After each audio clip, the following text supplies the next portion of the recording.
Je vais vraiment travailler on va vraiment travailler pour voir quand on a un projet, par où est-ce qu'on peut commencer? Parce que c'est souvent ça qui bloque la plupart d'entre nous. Souvent, on est porteur de projets et on tourne en rond pendant des années. On se demande qu'est-ce que je dois faire? Est-ce que je fais de la bonne façon? Est-ce que je fais de la bonne manière? Qu'est-ce qui me manque? Par où est-ce que je dois commencer en réalité? Et très souvent, on va se rendre compte que bon, on a perdu des années et il n'y a rien d'accompli. Et c'est vraiment la pire des choses, de se rendre compte qu'on a un projet, on tourne en rond pendant des années, et c'est le voisin qui réalise notre projet. Il y a plein de projets comme ça où tu te dis, je vais faire ça, je vais faire ça, je vais faire ça, et tu tournes en rond pendant des années, des années, des années. Et je vous assure, le même projet, quelqu'un le communique. Moi, j'ai eu la même chose pour mon premier livre, La puissance du service. Je ne savais pas en fait qu'il y avait quelqu'un que je connaissais d'ailleurs, qui avait reçu le même titre du livre. Sauf que c'est quand j'ai sorti mon livre à moi que j'ai été au courant que la personne avait été en train d'écrire un livre qui portait le même titre. Bien sûr, le contenu est différent, mais le même titre. Et je me suis dit, waouh. Donc, quand on dit qu'on a vraiment intérêt à réaliser ou à accomplir ou à concrétiser les projets qui nous tiennent à cœur. Et ce n'est pas au hasard que Dieu nous met ces projets-là et pas à d'autres personnes. S'il nous met à cœur ces projets, c'est parce qu'il veut qu'on les réalise, il veut qu'on les accomplisse. Il sait qu'en nous, il y a la capacité de faire ces choses-là. Et on va vraiment voir aujourd'hui les clés qui vont nous aider à commencer à travailler tout ça, qui vont vraiment nous aider à commencer à vraiment peaufiner et réaliser nos projets. Donc avant de commencer, je vais d'abord poser le cadre parce que plusieurs parfois me contactent en me disant mais j'ai pas d'idée, comment trouver une idée, quelle idée je dois, quelle est l'idée tu penses que je peux implémenter. Et je vais vraiment toucher aujourd'hui avec vous cette façon qu'on peut avoir de trouver une idée, hein, cette façon qu'on peut avoir de vraiment trouver une idée. Dans ces façons-là, l'idée, c'est vraiment de vous aiguiller aussi, vous, parce que même si on est porteur d'une idée, rien ne nous empêche d'avoir plusieurs autres idées qu'on peut greffer sur cette idée-là. Donc, ce que je veux dire ici, que vous ayez déjà une idée ou pas, ça vaut toujours lieu, ça va toujours vous aider à peaufiner, en fait, ou alors à améliorer l'idée que vous avez ou à greffer d'autres idées à l'idée principale que vous avez. Donc, la première façon dont on va voir, c'est vraiment reprendre les idées qui existent. La Bible dit qu'il n'y a rien de nouveau sous le soleil. Franchement, il n'y a rien de nouveau sous le soleil. Tout ce qu'on voit, ça a déjà été.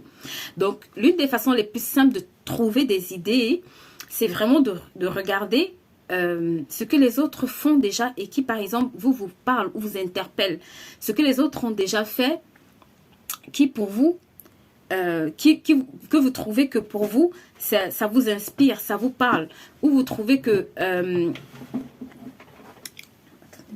vous avez vraiment comme des aptitudes. Je vais juste brancher mon téléphone. Une seconde, je vais brancher mon téléphone. Ok. Donc,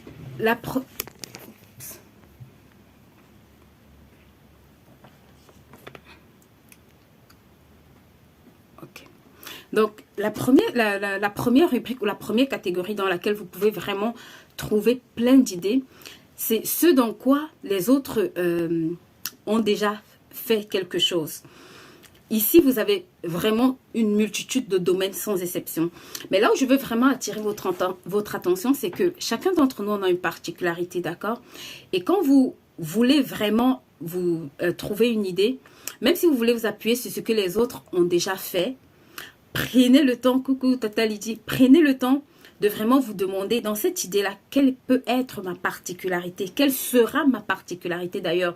Qu'est-ce que je vais apporter de novateur? Qu'est-ce que je vais apporter de nouveau qui va faire la différence? Ou alors, qu'est-ce que je veux faire par rapport à ce que les autres font déjà, qui va être ma particularité à moi, qui va vraiment marquer mon empreinte dans ce qui est déjà fait. Donc, si vous repartez d'une idée déjà utilisée ou d'une idée déjà développée, sincèrement, je vous recommande de mettre votre particularité à vous. Ça veut dire que quand vous voyez, peut-être vous pouvez analyser et voir les faiblesses ou bien les manquements de cette idée et vous dire, ok, moi je veux faire la même chose, mais je veux me positionner en corrigeant cette faiblesse-là. Et là, vous allez voir que ça va donner beaucoup plus de valeur ou beaucoup plus de sens à votre idée. Vous n'allez pas la trouver banale parce que justement, cette idée-là va aussi solutionner une partie ou une portion de la solution que peut-être la personne qui a commencé à solutionner ce besoin n'a pas pensé.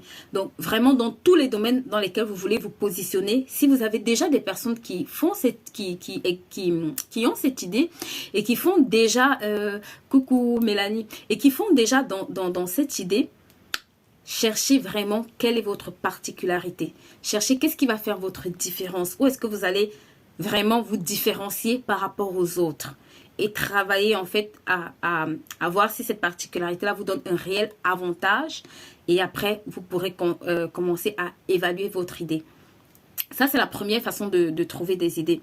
La deuxième façon de trouver des idées, c'est que vous pouvez observer les entreprises qui se sont déjà lancées dans des nouveaux secteurs, d'accord, dans des nouveaux produits, dans des nouveaux secteurs et qui cartonnent. Par exemple, si je vous prends des exemples concrets, aujourd'hui, l'industrie du service, en 10 ans, a vraiment énormément évolué. Et beaucoup d'entreprises qui font dans le service aujourd'hui obtiennent de très bons résultats en très peu de temps. C'est par exemple, vous allez voir le cas de Facebook, Amazon, Uber, ces plateformes-là en fait qui n'ont pas d'actifs physiques, qui sont des plateformes qui offrent des services, mais vous allez voir qu'ils cartonnent. Donc, si c'est vous pouvez observer, vous pouvez aussi par observation constater voilà, ces nouveaux types de produits qui arrivent sur le marché et qui fonctionnent très bien.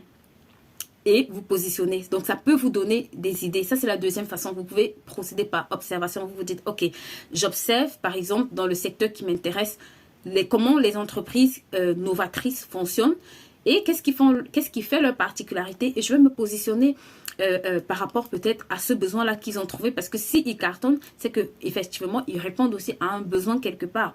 Et je vais me positionner peut-être, où je vais étudier leur positionnement et faire un choix stratégique qui me permet de me positionner soit de la même façon, soit d'une façon totalement différente. La troisième des choses que je vous recommande aussi de faire quand vous cherchez des idées, c'est d'enquêter sur les besoins. Ça, c'est vraiment le moyen le plus facile de trouver des idées. Et parce que tant qu'il y a des besoins, franchement, il y a des solutions à trouver. Ça veut dire que autant qu'il y aura des besoins, il y aura des possibilités pour vous et moi de réaliser des idées, d'accomplir des idées. Donc, commencez par faire la liste des besoins, même dans votre environnement le plus proche. Regardez qu'est-ce qui vous manque. Qu'est-ce qui manque en fait dans mon environnement? Par exemple, en France, beaucoup de gens se plaignent que les crèches c'est compliqué. Quand on a un enfant, c'est compliqué. C'est compliqué de trouver une bonne nounou, c'est compliqué de trouver une bonne ménagère, c'est compliqué de... franchement, il y a tellement de problématiques que... vous allez vous rendre compte que simplement en regardant aux besoins des personnes, ça vous inspire.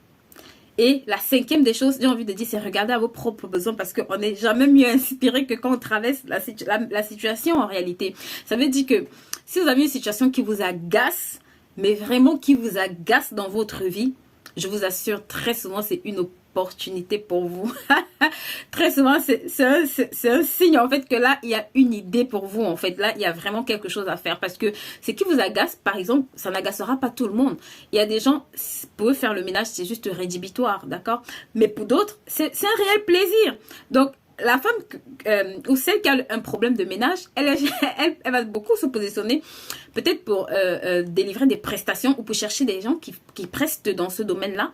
Et à contrario, celle qui a moins de mal à faire le ménage, elle, ce sera vraiment pas là où elle sera attirée. Donc, en général, nos propres besoins sont très souvent, ou alors peuvent être souvent une source d'inspiration pour les idées qu'on cherche. Parfois, on va chercher très loin, mais je vous assure, si vous faites cet exercice de juste vous demander quels sont mes besoins que je n'arrive pas à satisfaire, si vous vous positionnez sur ces besoins-là comme une solution, vous allez vous rendre compte que vous solutionnez pas seulement votre problème, mais le problème de beaucoup d'autres personnes qui traversent ces mêmes challenges, qui ont ces mêmes challenges, qui ont ces mêmes difficultés. Et là, vous allez comprendre que vous êtes en train, voilà, que votre idée va commencer à germer et après, on va voir les étapes qu'il faut faire. Alors, ça, c'est vraiment pour la quatrième des choses. La cinquième des choses que vous pouvez faire, c'est que vous pouvez observer ce qui marche dans d'autres pays, d'accord? Il y a beaucoup de concepts qui ont été ramenés dans d'autres pays et qui marchent très bien. Pourquoi? Parce que quand c'est fait ailleurs, forcément, ça répond à un besoin. Et ce besoin-là, ça peut être le même besoin que j'ai. Par exemple, je vois aujourd'hui en Afrique, il y a beaucoup de plateformes de taxis qui commencent à naître pour solutionner le problème. Par exemple, les gens qui se font agresser, les gens qui veulent sortir la nuit en sécurité.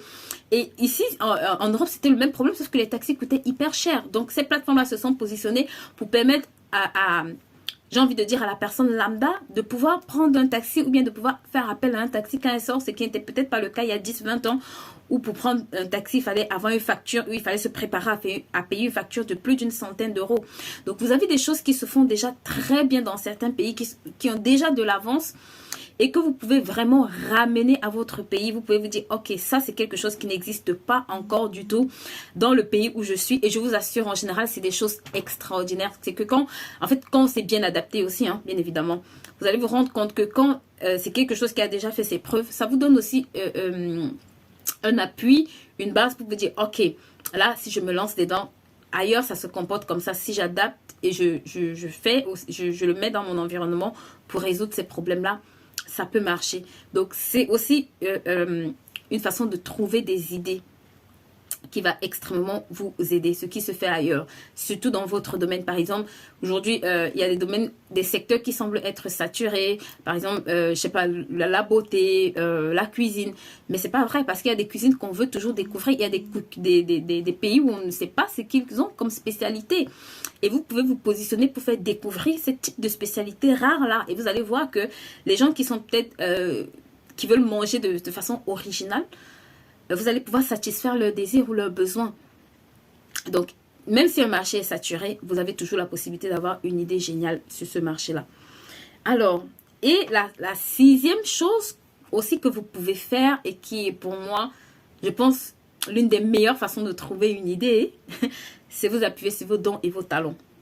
Franchement, regardez à vos dons et vos talents. Si vous êtes doté de dons et de talents, c'est parce qu'il y a des gens qui ont besoin de ces dons et de ces talents. C'est parce que il y a des gens qui ont besoin, qui ne savent pas faire ce que vous êtes habile à faire. Si vous êtes équipé par exemple pour faire des tresses, il y a des gens, ils peuvent apprendre mais ce sera jamais, ils arriveront peut-être jamais à votre niveau ou à votre standard de tresse. Ou alors des gens qui veulent s'améliorer. Donc pour vous, ça semble être quelque chose de facile à faire. Et justement, utilisez cette facilité que vous avez à faire les choses là, ou cette passion que vous avez à faire les choses, pour la transformer en fait, pour en faire quelque chose de concret, de vraiment utile à un plus grand nombre. Donc vraiment, si vous ne connaissez pas vos dons et vos talents, je vous invite à vous poser la question de savoir qu'est-ce que vous aimez faire, qu'est-ce que vous voulez faire, qu'est-ce que vous faites de façon naturelle, qu'est-ce qui est simple pour vous à faire, quels sont les domaines où franchement vous pouvez même faire des choses sans être rémunéré du tout. Et c'est des choses qui vont vraiment vous aider, c'est des choses qui vont vraiment vous permettre de gagner du temps quand vous cherchez des idées. Et la dernière chose qu'on va voir, la septième des choses, c'est qu'est-ce que vous savez faire. Parce que vous n'êtes pas payé seulement pour vos dons et vos talents, vous êtes payé aussi pour ce que vous savez faire. C'est pour ça que même quand on va travailler, même si on n'est pas doué ou on n'a pas un talent naturel, de par le fait qu'on apprend à faire un métier, bah, on est prêt à nous payer pour ce métier-là. Donc, il y a ce que vous savez faire aussi qui est extrêmement important, qui sont des idées qu'on banalise, mais qui sont de très très bonnes idées, qui sont des idées qui peuvent être concrétisées. Donc, voilà, c'est les 7 façons que je voulais partager avec vous de trouver une idée. Donc, bien évidemment, ce n'est pas exhaustif, mais pour moi, dans ces 7 façons-là, vous avez déjà de la matière pour commencer à creuser et à peut-être faire germer des choses ou alors à laisser que ça fasse germer des choses dans votre cerveau. D'accord? Il n'y a pas de mauvaises idées, il n'y a pas de petites idées. Peut-être qu'il y a des idées qui ne sont pas applicables directement. D'accord? Mais en soi, il n'y a pas de mauvaises idées. Il n'y a pas d'idées... il y a peut-être des idées qui ne sont pas faites pour vous ou bien des idées qui ne sont pas concrétisables tout de suite. Mais notez-les. Parce que c'est pas parce que vous n'avez pas la possibilité de le faire aujourd'hui ou de la concrétiser aujourd'hui que vous n'avez pas intérêt, par exemple, à vous préparer. Peut-être si vous avez une idée, vous devez la concrétiser dans 10 ans. C'est maintenant qu'il faut commencer à vous préparer en réalité. Parce que si vous avez 10 années de préparation, quand le temps de concrétiser cette idée arrivera, vous aurez gagné 10 années de préparation. Et ça, c'est énormissime. Donc, qu'importe l'idée que vous avez, notez-la. La première étape, notez-la. Si dans tout ce que vous avez comme idée, notez et un cahier d'idées. Dites mon cahier d'idées et notez tout ce qui vous passe par la tête. Je vous assure, j'ai retrouvé un cahier, un morceau de papier. Je l'avais écrit, ça faisait 8 ans. 8 ans. Donc en 2000, je sais plus trop combien. En 2015, je crois, ou 2014, bref, ça faisait 8 années que j'avais rédigé ce bout de papier. Et j'étais étonnée de voir qu'aujourd'hui, franchement, je ne sais même pas où je l'avais rangé, mais j'étais étonnée de voir que sur ce papier-là, il y a des choses à 80%, je pense, qui aujourd'hui sont réalisées. Donc, prenez le temps de noter. Franchement, ça ne mange pas des pains. Notez. Même si votre cahier est rempli, remplissez un autre cahier. C'est pas un problème. Il n'y a pas d'excès d'idées. Voilà. Il y a juste des idées que je ne peux pas mettre pour l'instant, mais ça ne vous handicape absolument pas de les noter. Ça, c'est la première chose que je voulais voir avec vous. Maintenant, quand on est porteur d'une idée, il y a également des choses sur lesquelles on doit faire extrêmement attention. Et je pense que je vais peut-être commencer par là avant de toucher le côté concret, d'accord? Je vais faire un petit détour par les choses que vous devez faire quand vous êtes porteur d'un projet. Pourquoi? Parce que quand vous êtes porteur d'un projet, ce qui est extraordinaire, c'est que quand vous êtes porteur d'un projet, la chose la plus extraordinaire que vous pouvez avoir, que vous pouvez faire sur ce projet-là, c'est de commencer à prier pour ce projet. D'accord? Il faut que vous commenciez à prier pour ce projet. Et je vais ici vous donner, pas toutes les étapes, mais je vais vous donner quelques points qui vont vraiment vous orienter quand vous êtes porteur d'un projet. Comment vous pouvez prier pour ce projet-là? Pour moi, c'est vraiment des clés importantes. Pourquoi? Parce que, en tout cas, dans ma vie personnelle, ça a fait la différence. D'accord? Sur les projets que j'avais, j'ai vraiment vu une réelle différence. Je ne peux pas toutes les citer, mais je vais vous donner quand même 3 points pour moi qui me semblent vraiment importants. Ce n'est pas les plus importants, mais c'est ce qu'en tout cas que j'ai eu à cœur de partager aujourd'hui avec vous. La première des choses pour laquelle vous devez prier quand vous êtes porteur d'un projet, s'il vous plaît, vous devez prier pour la sagesse et l'intelligence. La Bible dit dans Proverbe 3 au verset 10 que c'est par la sagesse que l'Éternel a fondé la terre et c'est par l'intelligence qu'il a disposé le ciel. Donc, c'est par la sagesse que Dieu a bâti la terre qu'on voit. Vous avez besoin de sagesse. Vous avez tellement besoin de sagesse. Parce qu'il y a des choses que même si on vous enseigne, il y a quand même une grande partie des choses où ça va rester de l'intuition, où ça va rester du bon sens, où ça va rester une conviction de le faire. Donc, vous avez besoin d'être rempli de la sagesse, Vous avez besoin de marcher dans la sagesse. Vous avez besoin de ne pas juste avoir des compétences. Ça, c'est bien, c'est pas mauvais. Mais priez pour recevoir la sagesse. Et encore, j'ai envie de dire la sagesse divine. Priez pour recevoir la sagesse qui va vous distinguer, qui va faire en sorte que votre projet va porter quelque chose de différent. Parce qu'en fait, chacun d'entre nous, comme je le disais au départ, a cette particularité-là. Donc, la sagesse, c'est vraiment ce qui va vous permettre de concrétiser. Comme la Bible dit, en fait, c'est pas la sagesse qu'il a fondée. C'est pas la sagesse que vous allez fonder vos projets, en fait. C'est pas la sagesse divine. J'ai envie de dire que vos projets doivent être fondés. Donc, vous devez prier pour recevoir la sagesse. Vous devez prier. Et la Bible dit même que la sagesse vaut mieux que l'or et l'argent. Donc, vraiment, la sagesse, c'est quelque chose de tellement important. Et c'est la femme sage qui bâtit. Donc, vous avez intérêt à être sage si vous voulez concrétiser un projet, si vous voulez bâtir ce projet-là. Vraiment, prier pour la sagesse. Ça, c'est... On a besoin de sagesse à tous les niveaux. Vous avez besoin de sagesse pour apprendre à gérer les hommes. Vous avez besoin de sagesse pour apprendre à piloter votre entreprise, pour apprendre à prendre de bonnes décisions, pour savoir quoi faire, pour savoir chez quel fournisseur commander, pour savoir où vous implanter. Vous avez besoin de sagesse en fait pour tout. Vraiment pour tout. Donc, priez pour avoir la sagesse. Priez pour avoir la sagesse. Ça, franchement, incluez ça dans vos prières. Seigneur, je veux la sagesse. Et en plus, il dit dans Jacques 1,5 que celui qui manque de sagesse la demande au Seigneur. Donc, Dieu veut nous donner de la sagesse. Dieu veut que nous soyons des gens sages, équipés. Il veut que nous soyons des femmes sages, des femmes ou des hommes d'ailleurs, s'il y a des hommes qui nous suivent, sages et équipés. Donc, la sagesse, c'est vraiment un équipement pour nous, afin de pouvoir vraiment mener nos projets à bien. La deuxième chose pour laquelle je veux que vous priez, je veux que vraiment vous priez, c'est vraiment pour apporter vos projets à la manifestation.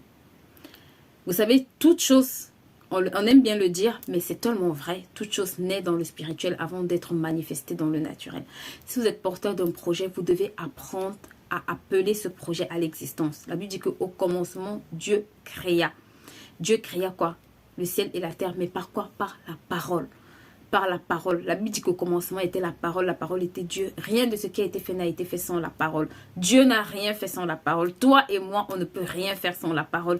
L'idée que tu as, commence à parler sur cette idée, commence à déclarer sur cette idée, commence à appeler les choses à l'existence sur cette idée, commence à dire que c'est une merveilleuse idée, c'est une excellente idée, c'est une idée qui va t'emmener dans les nations, c'est une idée qui va te propulser, c'est une idée qui va bénir une multitude, c'est une idée qui va être vraiment transformateur de vie. C'est une idée qui ne mourra jamais tant que en fait tu seras sur la terre pour l'exécuter. Et même après toi, il y aura d'autres personnes qui vont continuer à bâtir cette idée. S'il te plaît, utilise ta bouche pour appeler cette idée. Qu'est-ce que tu vois quand tu penses à cette idée? Est-ce que tu te vois en train de toucher les 5 continents? Est-ce que tu te vois en train de parcourir la terre? Est-ce que tu te vois en train de sauver des vies? Est-ce que tu vois des gens, peut-être dans cette œuvre caritative que le Seigneur te recommande de faire, dans cette idée que tu portes de faire? Il y a une dame qui m'a dit, je veux créer une association des jeunes filles, des jeunes mères ou des jeunes filles violées, qu'en sais-je. Est-ce que tu peux voir ces filles restaurées dans ton cœur? Est-ce que tu peux les appeler? Est-ce que tu peux dire que tu es né, tu es créé pour transformer la vie de milliers et de milliers et de milliers de femmes qui ont connu le viol?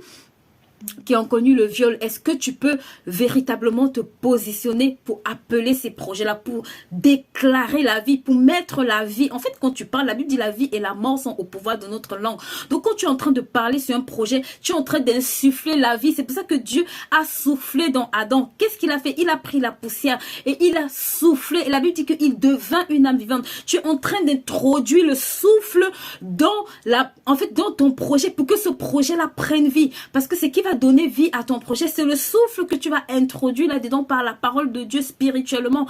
Et maintenant, les choses vont commencer à se mettre en place de façon naturelle. Donc, tu as intérêt à vraiment ouvrir ta bouche et à proclamer sur ces projets-là. S'il te plaît. Autant que tu te rappelles, j'ai envie de dire, fais ta liste de... Moi, j'ai mes audios de proclamation, je vous assure. Je l'écoute vraiment fidèlement. Quand je saute une journée, c'est comme si... Franchement, c'est comme si je me sens pas bien en fait. Et je me suis rendu compte qu'à force de l'écouter, à force de le répéter, à force de le déclarer, même pour moi, c'est devenu une vérité. Ce qui hier semblait être lointain, ce qui hier semblait être inaccessible, ce qui hier semblait être impossible. Hey, aujourd'hui quand je me lève, je me dis là, c'est terminé. Je suis équipée pour ça, pour le faire. Je suis équipée pour bâtir ces femmes financièrement. Je suis équipée pour qu'elles aillent à une autre dimension. C'est terminé l'époque des limitations où on dit que les femmes ne peuvent pas arriver à tel niveau financièrement. Non, je suis équipée pour ça. Je suis, franchement, j'ai pas envie de vous faire ma liste de déclarations ici, mais si vous avez compris en tout cas, je vous en supplie, vous allez comprendre que ça donne la vie en fait. C'est pour ça que la Bible dit au commencement était la parole était Dieu. Et rien de ce qui a été créé n'a été créé sans la parole. En fait, quand tu es en train de parler, surtout quand tu déclares la parole de Dieu sur ton projet, en fait, tu es simplement en train de donner vie à ce projet-là, en fait. Tu es simplement en train de mettre la vie de Dieu, j'ai envie de dire, dans ce projet, parce que tu peux aussi déclarer des mauvaises choses, comme j'entends des gens dire, ah, qui va acheter ce que je fais? Personne n'achète ce que je fais, mon projet ne marche pas, blablabla. Tu choisis ce que tu décides de déclarer.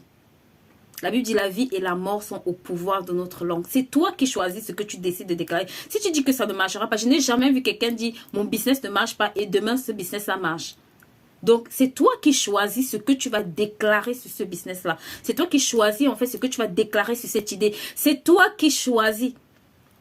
Et tu as besoin de vraiment parler de bonnes choses pour que même ton cerveau, parce que la puissance que la parole a, c'est que ça va imprégner dans notre subconscient et dans notre tête ce qu'on dit. Et ce qu'on dit va nous transformer et on va commencer à agir en fonction de ce qu'on dit.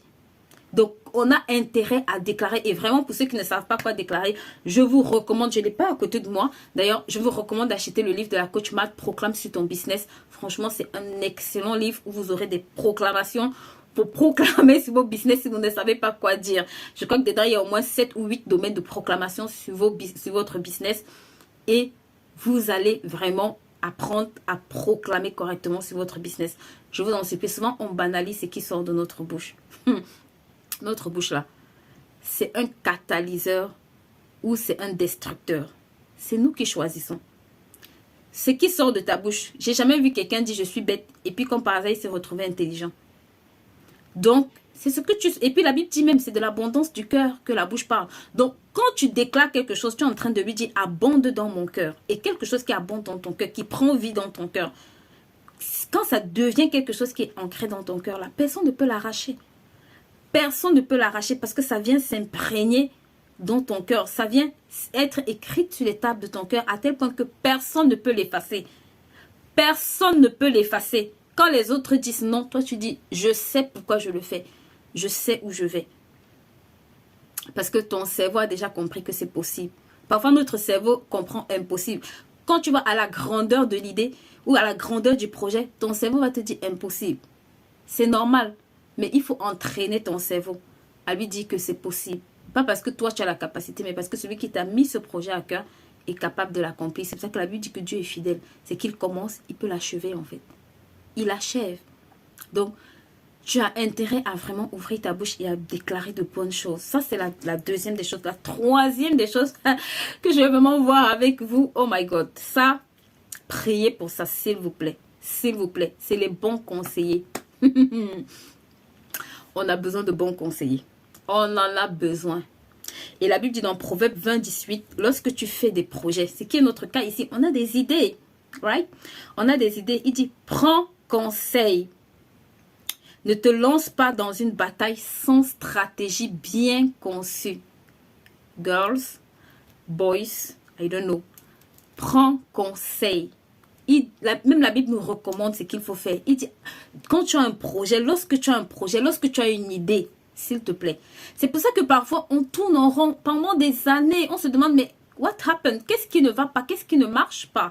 Est-ce que c'est mon idée qui n'est pas bonne? Est-ce que c'est que je suis incapable? Est-ce que... Il y a beaucoup de questions qui vont arriver, ok?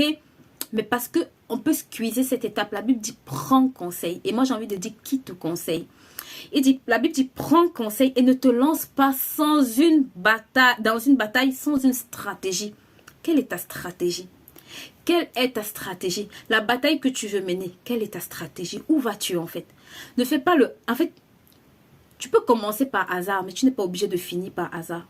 Parce que le hasard enfante le hasard, s'il te plaît. Mais quand tu fonctionnes de façon méthodique, tu tues le hasard. Tu tues le hasard. Tu anéantis le hasard. C'est pour ça que la Bible te recommande. Prends conseil. Il y a une multitude de formes de conseils que tu peux avoir. Il y a des gens qui vont te conseiller, qui peuvent être des mentors. Il y a des gens qui peuvent te former, parce que souvent, on pense que dans la formation, il n'y a pas le conseil. Non, les gens qui te forment sont des conseillers. Il y a des mentors, il y a des aides de destinée, des connexions divines qui peuvent te conseiller. Mais est-ce que tu écoutes? Est-ce que quand la personne te conseille, tu écoutes ce qu'elle te dit? Ça, c'est souvent aussi notre problème. Donc, non seulement tu dois prier pour avoir de bons conseillers, mais tu dois prier pour développer la capacité à les écouter et appliquer ce qu'ils te disent. Il y a des gens qui peuvent te dire non et tu n'y vas pas. C'est pas que tu ne sais pas quoi faire, mais parce que tu sens que c'est un bon conseil, tu n'y vas pas. Tu auras besoin de bons conseillers. De toutes les façons, même le président de la République a un conseiller. Juste pour te dire que même notre président a un conseiller. Tous les présidents ont des conseillers. Est-ce que vous trouvez normal que nous, on a une idée, on veut concrétiser et on n'a pas de conseiller? Et on se dit, ah non, moi de toutes les façons, c'est mon idée, je le fais. Ok, no problem.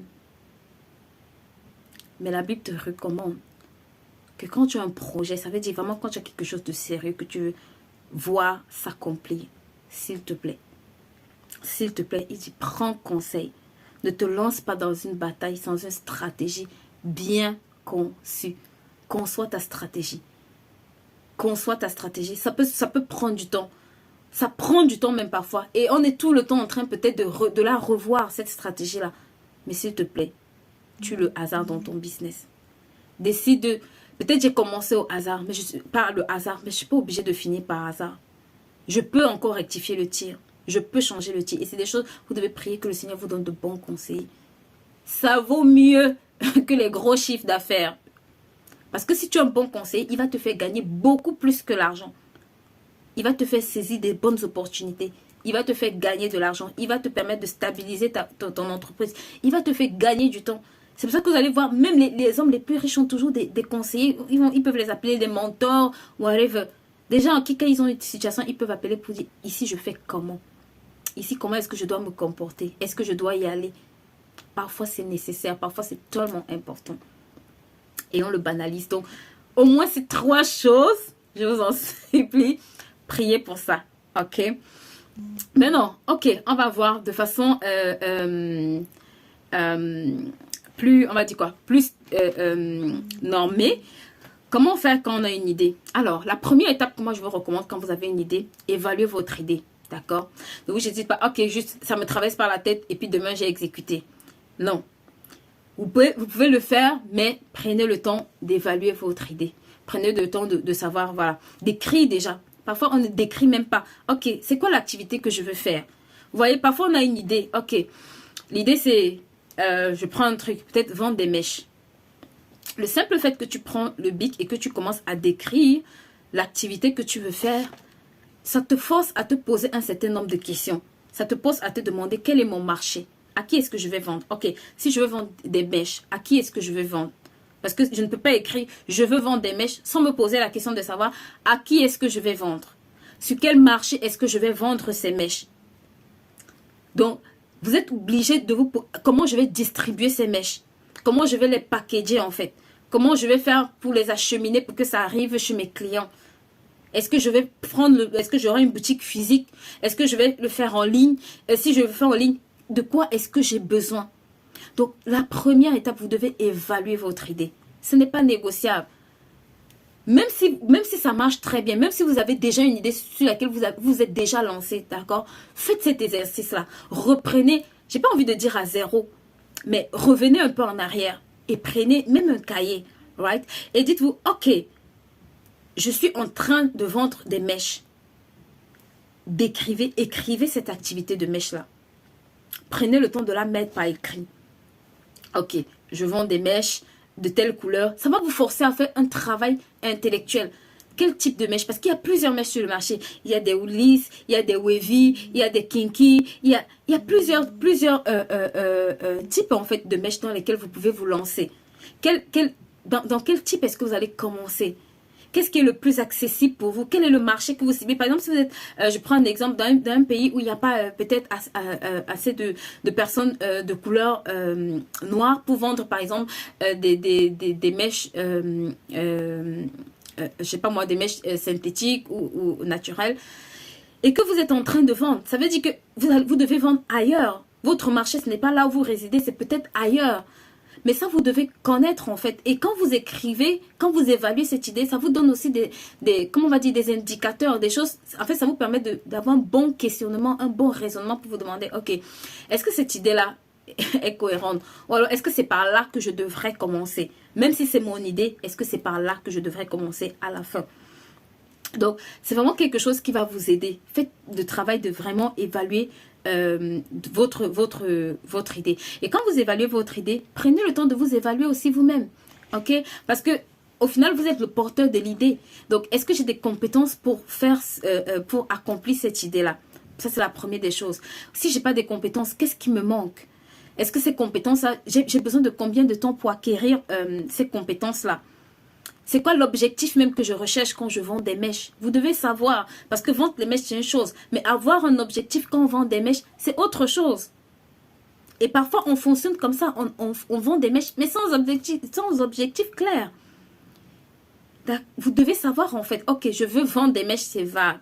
Maintenant, quand j'écris que je veux vendre des mèches, c'est quoi l'objectif? Je veux sublimer des femmes, je veux leur faciliter la vie. En fonction de l'objectif, vous n'aurez pas la même stratégie commerciale. En fait, vous n'allez pas mettre les mêmes actions. Je veux par exemple qu'elles aient de la mèche à proximité. Si ça, c'est votre battement de cœur, vous allez vous rendre compte que OK, vous allez chercher à être le plus proche de vos clients, le plus proche possible. C'est par exemple l'exemple, je prends par exemple l'exemple des petites boutiques de proximité comme Franprix. Eux, ils veulent vraiment que les produits, on ne soit pas obligé de faire des kilomètres pour acheter les produits qu'on va trouver en grande surface. Donc, eux, leur stratégie, c'est justement d'être le plus proche possible, en fait, des zones où il n'y a pas de grands magasins. Donc, ça, c'est leur politique parce que peut-être leur objectif, c'est de pouvoir servir cette clientèle-là qui vit loin des grands centres commerciaux ou bien de pouvoir nous dépanner parce qu'en plus, eux, ils ferment beaucoup plus tard que les supermarchés classiques. Donc, en fonction de l'objectif que vous aurez, vous saurez comment vous positionner aussi. Et c'est tout aussi important. C'est vraiment tout aussi important à connaître. Donc, vraiment, faites ce travail d'évaluation-là. Parce que dedans, ça va aussi vous permettre de comprendre quelles sont les forces de votre produit et quelles sont les faiblesses du produit que vous allez proposer. Ça va vous permettre de comprendre, ok, ça c'est le produit que je veux lancer, ça c'est l'idée que j'ai, mais quelles sont les limites de cette idée et comment je vais pouvoir pallier à ça. Donc, c'est des questions que quand vous allez faire l'évaluation de votre idée, vous allez vraiment, comment je vais dire, vous allez intégrer et au final, vous allez voir qu'en y réfléchissant, vous saurez si votre idée, au final, elle est faisable ou pas dans l'immédiat. Est-ce qu'il faut que je la commence dans 2-3 ans? Voilà, c'est des questionnements qui vont vous conduire à certaines conclusions qui sont importantes aussi avant de lancer votre idée. La deuxième des choses qu'on ne fait pas souvent, et je pense que ça entre un peu dans l'évaluation du projet, mais là je vais descendre un peu plus, c'est souvent d'avoir ce que les gens appellent, de faire ce qu'on appelle un business model, right? Un modèle économique, on va dire ça, qui est différent du business plan. Je sais pas si j'aurai le temps de revenir, mais je vais toucher un peu les deux avant qu'on s'arrête, parce que le reste, ce sera dans IAR. Ok, donc tout ce qui est business model, vous devez vraiment comprendre. Là, c'est plus, ok, j'ai un marché. Là, c'est quoi mon segment de clients? D'accord? C'est quoi les clients sur lesquels je vais me concentrer? Est-ce que je cherche des mamans? Si je vends des brettes, est-ce que je cherche des mamans qui ont des enfants? Est-ce que je cherche certaines personnes en particulier? Est-ce que c'est des femmes ou des hommes? Quel est votre segment de clients en fait? Quelle est la tranche d'âge? Là, vous allez commencer à entrer, ok, quelle est ma tranche d'âge? Qu'est-ce que je vise? Parce qu'en fonction de votre tranche d'âge, peut-être vous aurez dit, ok, moi, je serai peut-être présente sur tel réseau social ou pas. Parce que c'est là où ma tranche d'âge y va. C'est là où je vais retrouver les gens de ma tranche d'âge ou alors, ce sont les gens que je cible qui y vont. Ça, c'est des choses que vous devez comprendre. La deuxième des choses que vous devez comprendre, c'est quelle est la proposition de valeur. Votre business model doit intégrer votre proposition de valeur.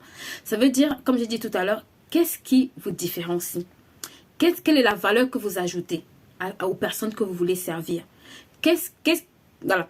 Quel est le plus que vous allez ajouter à leur vie pour lequel ils vont acheter cette idée au final ou pour lequel ils vont se positionner pour faire, j'ai envie de dire, pour faire de cette solution la leur. Donc, vous devez travailler également à avoir une bonne proposition de valeur. Ne faites pas juste comme tout le monde, non. Vous pouvez faire comme tout le monde, mais en y rajoutant une valeur claire. Et quand c'est clair dans votre tête, la valeur que vous rajoutez aux gens, vous allez voir que même pour le client, cette valeur-là sera claire. Si vous, par exemple, qu'est-ce que je peux prendre? Ok, comme exemple, pour que ce soit vraiment clair. Je ne sais pas si quelqu'un peut me donner un exemple. Alors, si par exemple, vous prenez quel est le secteur d'activité que je peux prendre? Ok, par exemple, les mèches. Right. Ok, prenons les mèches. Si vous vous positionnez, par exemple, dans le secteur des mèches, il faut que quand quelqu'un arrive chez vous, je prends un exemple, hein, votre proposition de valeur, c'est qu'en plus de lui proposer, de lui conseiller la mèche, de lui proposer une mèche, vous pouvez pouvoir lui dire, ok, voici comment on entretient cette mèche-là. Voici comment on la colore. Voici comment on la lave. Voici les produits avec lesquels tu peux entretenir cette mèche-là. Voici comment peut-être au bout de 3, 4, 5 ans, tu peux la recycler. Vous devez tellement bien travailler votre proposition de valeur que sur le marché, vous savez exactement quelle valeur vous apportez. Et c'est pour cette valeur-là que les gens vous payeront. Et ça, c'est vraiment très, très, très important. Que vous soyez dans le domaine voilà, de l'édition, des livres, quand vous éditez le livre, quelle est la particularité que vous avez? Qu'est-ce qui fait en sorte que votre livre ait une particularité, que votre façon d'éditer? Peut-être vous, en plus d'éditer, vous aidez les gens à distribuer dans plusieurs pays. Peut-être vous, en plus de distribuer, je ne sais pas, vous apportez du conseil, par exemple, à la personne sur comment est-ce qu'elle doit vendre. Vous la formez peut-être sur des canaux de distribution. Vous devez travailler à avoir une proposition de valeur vraiment consistante, en fait, qui fait votre unicité, mais également qui soit, en fait, qui apporte une vraie valeur, une vraie plus-value. Pour que votre idée aussi, j'ai envie de dire, puisse servir correctement les gens votre cible. Là, l'autre chose également dont vous devez tenir compte, c'est des canaux. Et très souvent, on banalise ça, les canaux de distribution, les canaux de communication. Vous avez tellement de canaux et vous ne pouvez pas être partout. Vous devez faire parfois des choix. D'accord? Parfois, je vois des gens qui commencent. Aujourd'hui, ça marche, tu commences. Demain, ça marche. Après-demain. C'est pas la multitude de canaux qui convertit tes clients ou qui te ramène ta clientèle cible. Non. C'est juste de comprendre où se trouvent ces clients-là et d'aller là-bas et te positionner. Et au fil du temps, en faisant ce que tu as à faire, tu vas les trouver, eux-mêmes, ils vont te découvrir. Ça ne veut pas dire que vous devez être fermé aux opportunités. Je ne suis pas en train de dire ça. Je ne suis pas en train de dire que vous ne pouvez pas aller tester de nouvelles choses dans le cadre de votre activité. Non. Je suis simplement en train de dire que vous devez comprendre où se trouve votre clientèle et quel est le canal en fait par lequel elle reçoit les informations. Ça va vous permettre de savoir beaucoup plus rapidement quel est le canal que vous devez utiliser pour les toucher. Ensuite, vous devez également travailler sur votre relation client. Beaucoup de gens n'ont pas de vraie relation avec leurs clients. Et ça, c'est mauvais. Moi, même quand quelqu'un a acheté un truc chez moi, je vais prendre le temps de prendre des nouvelles de la personne. C'est agréable. Pourquoi? Parce que quand la personne achète, ce qui m'intéresse, c'est pas juste qu'elle consomme mon produit, c'est que mon produit réponde à un besoin chez elle. Donc, je vais me retourner et lui demander, est-ce que ce produit t'a fait du bien? Est-ce que ce produit a répondu au besoin pour lequel tu m'as sollicité? Et ça, c'est plus important parce que si votre client est satisfait, il va revenir. Simplement parce que vous n'êtes pas juste en train de lui montrer qu'il est un billet que vous voulez encaisser. Vous êtes en train de lui faire comprendre que vous êtes là, vous êtes positionné pour lui apporter un certain service, une certaine valeur. Et ça fait la différence. Ça va non seulement créer une bonne relation avec vos clients, mais également ça va montrer, en fait, nous tous on est relationnels, hein, je dis, c'est pas parce que on a des idées, on réalise des idées qu'on est humain, non. Justement, c'est même parfois le côté humain qui va attirer les gens en réalité. Donc vous avez intérêt à travailler avec votre client et à démystifier du fait, ok, vous êtes là pour servir le client. Le client a des exigences. Moi, je vois souvent des gens qui ne comprennent pas que ça, c'est un client. Le client a des exigences. Vous devez servir vos clients avec excellence, s'il vous plaît. Vous devez tellement bien le servir qu'il ait envie de revenir. Et même après, il doit avoir un après. Parce que si juste vous le servez, il part. J'ai envie de dire, au final, pourquoi il reviendrait vers vous? Parce que vous l'avez bien servi. Mais c'est encore mieux qu'il revienne vers vous parce que vous avez une vraie relation. Parce qu'il se rend compte que c'est quelqu'un, voilà, en fait, qui a ce côté humain, en réalité, qui se soucie de moi, qui se soucie du fait que le produit que je lui vende, ce ne soit pas juste pour ramasser de l'argent, non. Non, c'est extrêmement important de travailler et c'est des petites choses qu'on va banaliser. Et vous devez également travailler à structurer vos coûts, d'accord? La relation avec les partenaires, c'est tout aussi important, les coûts. Donc ici, je vous donne vraiment quelques détails pour vous aider à construire votre business model.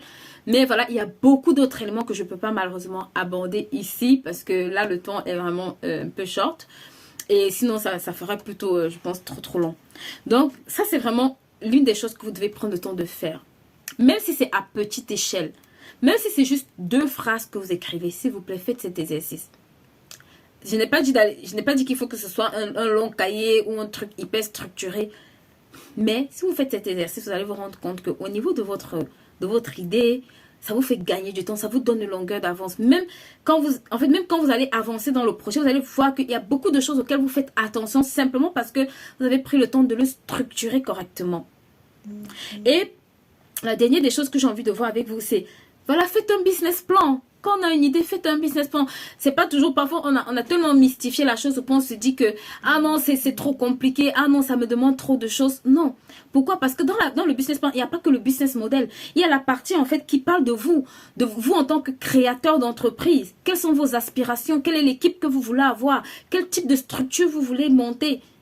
Et il y a aussi la partie chiffrée de la chose. Parce que c'est bien d'avoir une idée, mais c'est encore mieux qu'elle soit rentable. C'est encore mieux de me dire, ok, peut-être je ne serai pas rentable sur 2-3 ans, mais comment je fais? Comment je m'ajuste pendant ce temps-là? Comment je travaille en fait à me dire, ok, ça c'est une idée qui va peut-être prendre 10 ans avant d'être rentable, mais comment je m'ajuste? Mais si vous n'avez pas de vue sur ce genre de choses, c'est quand vous commencez là, bim, que tous les problèmes s'enchaînent, et au final on se rend compte qu'on a beaucoup de choses à gérer, beaucoup de problèmes. à gérer qui nous handicape. Et l'une des choses sur lesquelles je vais revenir pour clôturer ça, vraiment, vous devez le faire quand vous avez une idée, s'il vous plaît. On l'a vu un peu tout à l'heure quand j'ai touché la partie spirituelle, c'est formez-vous, right? On banalise tellement la formation. En fait, quand vous êtes entrepreneur, l'entrepreneur se forme chaque jour. Si vous empruntez le chemin de l'entrepreneuriat, que vous soyez à temps partiel ou entrepreneur ou bien même commerçant, qu'importe le nom que vous allez donner à ça, vous devez vous former chaque jour. Et plus vous le faites bien, j'ai envie de dire, plus vous le faites en grande partie avant de commencer l'idée, plus ça vous allège. Parce que l'un des handicaps qu'on va voir, c'est que quand on commence une idée et qu'on doit se former en même temps, au bout d'un moment, ça fait too much. On est submergé. On se rend compte que on ne sait pas calculer un coût de revient, on ne sait pas calculer un coût de production, on ne sait pas reconnaître un chiffre d'affaires, on ne sait pas monter une stratégie marketing, on ne sait pas. Toutes ces choses-là, on ne naît pas avec, on apprend tous. Et à partir du moment où je définis mon projet et que je comprends les besoins associés, je commence à me dire, ok, là, je dois me former, ok? Si je suis quelqu'un qui doit aller en ligne, je sais que je dois apprendre. Des réseaux sociaux, je dois apprendre. Parce que je ne peux pas aller en ligne, peut-être sans ça. Ou alors, si je fais le choix d'aller en ligne avec ça, je me dis, ok, je dois apprendre. Donc, c'est des temps, ça va vous faire gagner du temps de telle façon que quand votre projet va sortir ou quand votre projet va arriver à son thème, vous allez voir qu'il y a beaucoup d'éléments. Ce n'est pas 100%. Il n'y aura pas 100%, c'est vrai. Mais il y aura, j'ai envie de dire, au moins 60 ou 70% des choses qui seront couvertes et qui vont vous alléger énormément la tâche, qui vont vous faciliter énormément la tâche, qui vont vous faire gagner du temps, qui vont vous faire vraiment, en tout cas, moins trimer, si vous voulez. Donc, voilà, c'est ce que je voulais partager avec vous aujourd'hui. Pour ceux qui ne sont pas encore abonnés sur notre page, n'hésitez pas à abonner. On va faire des lives le mercredi et le samedi. Et on va parler de gestion de finances, on va parler de réalisation de projets. Et pour ceux qui veulent vraiment aller plus loin dans la réalisation de leur projet, il y a une formation qui commence à la fin de ce mois qui s'appelle IAR, de l'idée à la réalisation. Je vous en supplie. Moi, j'ai commencé comme la plupart. J'étais salariée en fait, mais je n'avais pas compris que le monde de l'entrepreneuriat, c'était un autre game. C'est un autre monde en fait. Ça fonctionne avec d'autres codes. Et franchement, je me suis rendu compte que le fait de ne pas avoir structuré les choses, le fait de ne pas comprendre comment ça fonctionne de l'autre côté, quand on a une idée, ça m'a fait beaucoup perdre de temps. Donc vraiment, si vous voulez en tout cas bénéficier de cette expérience-là, si vous venez bénéficier de cette formation-là, elle commence à la fin de ce mois, vous pouvez nous contacter et on se fera un plaisir de voir. On est assez honnête, en tout cas je suis assez honnête pour ne pas m'engager dans des projets dans lesquels je ne peux pas vous accompagner. Moi, il y a des gens à qui j'ai dit je ne peux pas vous accompagner parce que voilà, le projet, je n'étais pas qualifiée, je ne me sentais pas compétente pour accompagner la personne dans ce projet-là. Donc, il n'y a pas de mal à ça. Il se peut que je ne suis pas qualifiée pour accompagner tout le monde, mais si vous avez un projet que vous pensez que voilà, vous êtes en train de faire les choses de façon hasardeuse, vous sentez que vous tâtonnez, vous sentez que ça va à gauche, ça va à droite, il n'y a pas de queue, il n'y a pas de tête, il n'y a pas de structure, je vous en supplie. Prenez le temps de bien faire les choses. Ça va vous aider. C'est pour vous-même. Le meilleur investissement qu'on peut faire là, c'est sur nous-mêmes. Parce qu'on est le reflet de l'activité en fait ou de l'idée qu'on a. Vous ne pouvez pas amener cette idée au niveau auquel vous-même vous n'avez pas encore accédé. C'est pour ça que chaque jour on grandit. Chaque jour on doit grandir. Parce que plus je grandis, plus je donne la possibilité à mon idée d'accéder à une autre dimension, d'aller à un autre niveau, de pouvoir aller encore plus grand que là où j'ai commencé hier. Donc, si cette formation vous intéresse, elle est pour vous. Elle s'appelle la formation IAR. Vous la retrouvez sur nos plateformes. Vous pouvez nous contacter également. On se fera un plaisir d'échanger avec vous pour vous donner beaucoup plus de détails. Donc, voilà. Sinon, si je ne vois pas de questions dans le chat, on va se dire à samedi. À samedi, on va parler des finances. Oh, don't miss that. On va parler de money. Ok. Merci les filles, merci de vous être connectées. Je suis encore désolée, j'ai eu des petits soucis techniques, mais on va arranger ça au fil du temps. Je vous dis à très bientôt. Bye.